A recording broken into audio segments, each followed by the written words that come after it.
Welcome to the talk show Life Stories with Marc Hoberman. The goal of this show is to provide a learning experience to people of all ages, with guests from various fields in academics, a wide range of industries, and insight into the many forms of art, athletics, and entertainment. We hope you enjoy the show. Founder of Kids Kicking Cancer, Rabbi Elimelech Goldberg, affectionately known as Rabbi G, is our very special guest today. Rabbi G talks about the inception of his organization and how he's improving the lives of young people diagnosed with cancer. Hello and welcome to the talk show Life Stories with Marc Hoberman. My guest today is the founder of Kids Kicking Cancer, Rabbi Elimelech Goldberg. His organization does some incredible work, and it is an honor to have him with us today. Let's bring him on. Rabbi, welcome to the show. I gave you a nice intro before, but now we're going to call you Rabbi G, as everybody else does. Mark, it's a pleasure to be here, and Rabbi G works. Great. Rabbi, before we discuss your incredible organization, I'd love to know how you actually got involved in the martial arts. Believe it or not, I was not a tall, strong athlete growing up in the Bronx, and it definitely piqued my interest being able to defend myself, and actually became a martial artist when I took a synagogue in Southfield, Michigan, the young Israel of Southfield. I was told that every rabbi has to know how to break his board. And so that's what I got into. I did it for 15 years. I did a Korean martial art. I subsequently did other martial arts past that point. But my sparring partner was a television personality in the Midwest. And so John Kelly and I were sparring partners for many years. Outstanding. And what level of black, I guess you're a black belt? I have a black belt, and then I have a first degree black belt beyond that. And then I went into another martial art called Penchak Silat, which does not have a belting system. They basically have two belts. It's called Dead and Alive. And you prefer the latter than the former. But the key to what we do, frankly, even though I dabble in the martial arts and I work with world-class sensei and grandmasters, and we have hundreds of martial artists around the world that we work with, the real power of the martial arts is the mind, the spirit, the soul. And that's what we teach the children we work with. So that's amazing. And I remember many years ago, I took martial arts. So is that kind of the key thing? Maybe it's Ki, that kind of power? Chi, Tanagadalam, Prana, they're different words in different countries, but the absolute central ability of a child to create that self-regulation, that inner focus. The martial arts is the hook that brings them in.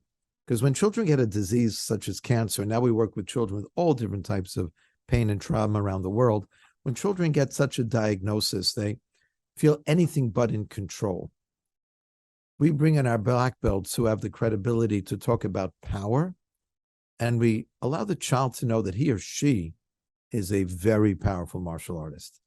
And the more that they can use their breath, their own inner energy to push out pain, fear, and anger, the more they can actually help to teach the world as martial artists.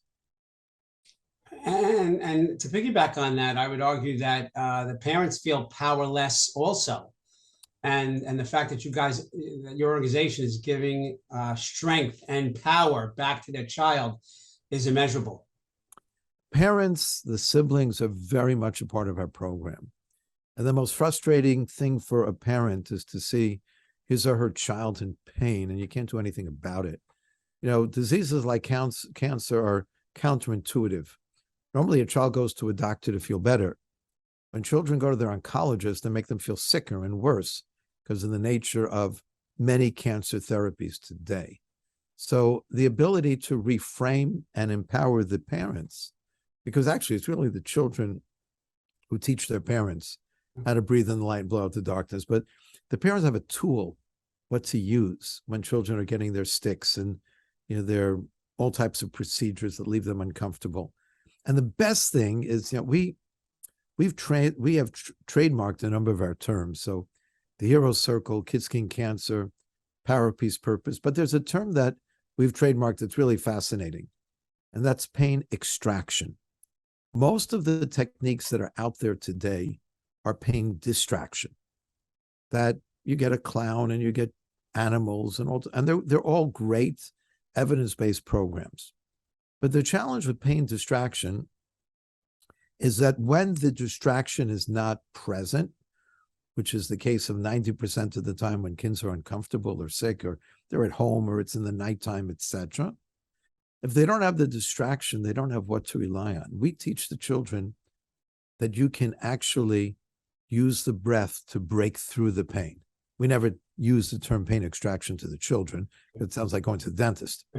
But we do tell the children that pain is a message. And as a martial artist, if you're in a fight and you are encountered by somebody kicks you and you go, ouch, you're gone. You have to be able to allow that pain to just cycle out so you can stay focused and use your power to defend yourself. I always tell the kids that if you walk into a bank and you stubbed your toe, then you're in pain. Probably have to call a tow truck. Kids get my sense of humor. The little ones. Right. But if you walked into, and then you become your toe, it's like throbbing and it's like so intense.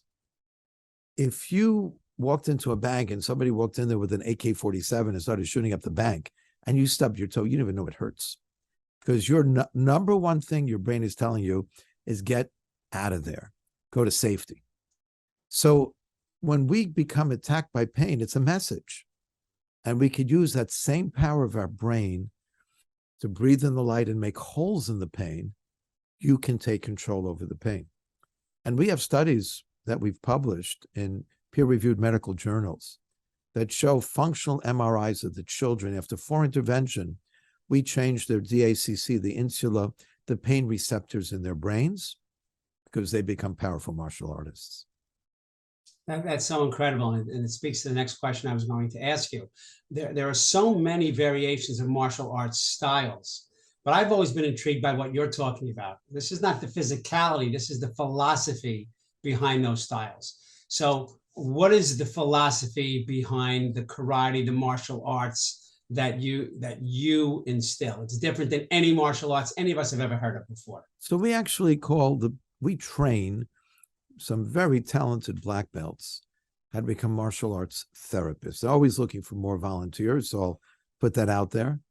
How they can use their years of training to actually empower a child.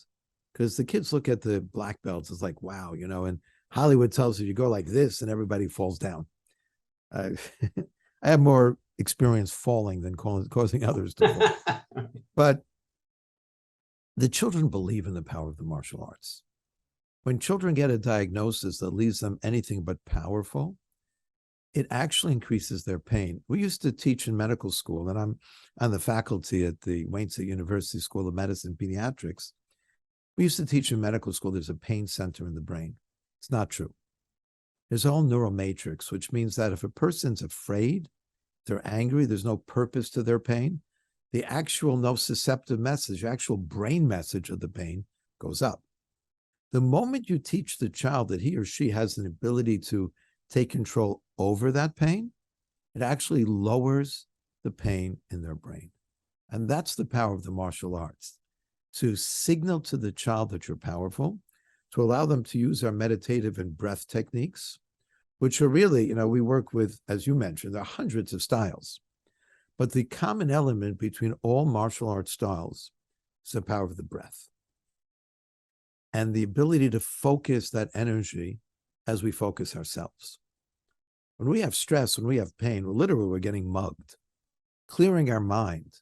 Karate is an open hand, but all it requires also an open mind to be able to filter pain, fear, and anger that leaves us unfocused, to create that circular focus of breathing in the light and blowing out the darkness. Well, you did mention Hollywood, and some of us, many of us only know the martial arts through MMA fighting and Hollywood. But I do remember in Karate Kid, when Mr. Miyagi says, Daniel-san, breathing is the essence. No breathe, no life. So it was said as a joke, but it really is so true. How long does it take a karate student of Kids Kicking Cancer? They walk in, they're 11. how long does it take for them to be able to implement some of these things, these measures, these techniques that you employ? So we can see changes in one intervention, giving the children that sense of power. And we walk into a hospital room and the child's in a level 8 pain, and we do a meditation with them, and we show them in 15 minutes, it could go down to a 4, to a 6, to a 0. It leaves the child with a tool immediately. Not all children get that immediately. There's a lot of skepticism. We never tell the children that this will help you, because that's like an automatic pushback for a teenager. Right. Oh, no, it won't. And I'll prove it to you. Yes, eat your vegetables. So what we do tell them, Mark, is that we work with thousands of children across the world. And many of our children tell us that this can be very effective for them. And by the way, we need more teachers. If you can do this, you'd be an amazing teacher for others. I was recently in Italy. We're in a number of hospitals in Italy. And I was with a young lady who had just gotten a terrible prognosis. She was approximately 13 years old. And she's now going through surgery. Now, mind you, 3 weeks ago, she was a perfectly healthy young lady in her mind. And this is overwhelming. And the docs that I was working with in this particular hospital in Naples, could you meet with her? And thankfully, her English was a lot better than my Italian. So I was able to connect. And I said to this girl right off, I said, I just have to tell you, I have an agenda. There are a lot of little kids here in this hospital that we can teach how to lower their pain with our karate breath work and our meditations. Our best teachers are young people who've gone through this. If I can teach you how to do this, you can help a lot of kids. And all of a sudden, like a light bulb went on inside of her brain and illuminated her face. Like, oh, maybe like there's a purpose to what I'm going through. We did a meditation, Mark, for about 13 to 15 minutes. When she opened up her eyes, I said to this young lady, I said, how do you feel now? And she looked up smiling. She said, Fantissimo, fantastic. Her mom and her doctor who were standing next to her started crying. I didn't do anything. I just taught this young lady that she can take control over the pain, the fear, and the anger. And there's a purpose to do that. You become a teacher. And that's the unique element of our hero circle. As we've gone through other diagnoses beyond cancer, our hero circle is reaching out to all kids with trauma, even kids who have trauma from the inner cities. But we go to them and we say, look, we have kids in Zimbabwe and Zambia that we work with who don't have pain medication. But when they know that you're doing this, it helps lower their pain. You can help them lower their pain. And so this circle of empathy, of connection, but providing that sense of purpose, that ontology, that we don't write the scripts of our lives, but when we can find the opportunity to use this to help someone else, there's nothing short of greatness. I certainly understand what you're saying. I mean, I was in teaching for over 30 years, and I know what it's like to change a person's life academically. And when you have that connection with the student, it's not always academics, but you're taking it to the next level times 10. And you're talking about pain and real suffering. And, obviously you're Rabbi G. And I have to ask, do your religious beliefs have a place in your delivery of this martial arts training and philosophy? Well, my last name really, as you mentioned, is Goldberg. So I go by Rabbi G, so it shouldn't sound too Jewish. It's actually interesting. We have a program at Bambino Gesù Hospital, at the Vatican Children's Hospital. And prior to COVID, I was invited to the Papal Palace. And I was talking to Pope Francis. He grabbed me under the elbow, which, Mark, is the beginning of a takedown. So I started moving in for a hip throw. And then I realized, no, this is not going to end well. Right. Thank God, I restrained myself. And he leaned into me and he said, because he understood the power of our children, he said, please have the children pray for me. The opportunity to spread light is really what every religion is about. To know that we can connect to that upper light and bring that light inside of ourselves That's the first of the three words of our mantra. Our mantra is power, peace, purpose. We can bring in this light, push out pain, fear, and anger. If you ask the children, what's your purpose? They allow to teach the world. So certainly, I believe that's a very biblical context of why the human being was created. You know, I wrote a book that actually describes this theology. The name of the book is A Perfect God Created an Imperfect World Perfectly. And that's what it's about. It's 30 life lessons of kids kicking cancer. But it sticks to our Hero Circle context because there are 30 meditations in this book, and it's available at Amazon. There aren't too many Elimelech Goldbergs on Amazon, so you can find it easily. But in the context of this book, I present 30 meditations, each one with a QR code. And I tell the reader, if you don't know what a QR code is, here's a web link. If you don't know what a web link is, you probably don't have any stress. You don't need the book. Right.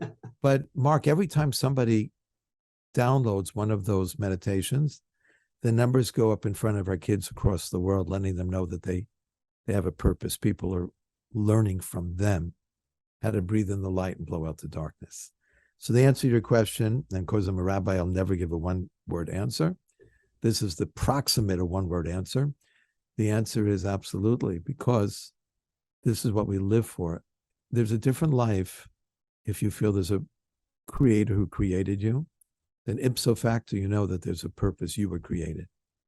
And I believe that my daughter's life of blessed memory and the life of the children that we're privileged to walk with on this planet, we're all here for a purpose. That's amazing, because I know that you really have to work with children, as I have an education, as you had with kids kicking cancer. People don't realize how much you can learn from children. You know, I know they always say, you know, youth is wasted on the young. That's another category. But I've learned so much from my students from 7th grade to 12th, and even college students and people I've tutored. And I think it's amazing that your main philosophy is when you're trying to help that person. And by the way, the expectation is you're going to help others. So you may be powerless, but I'm giving you power to help you, and bam, immediately it has to go into that. So I know that tremendously successful now. There's no way you could have predicted this kind of success.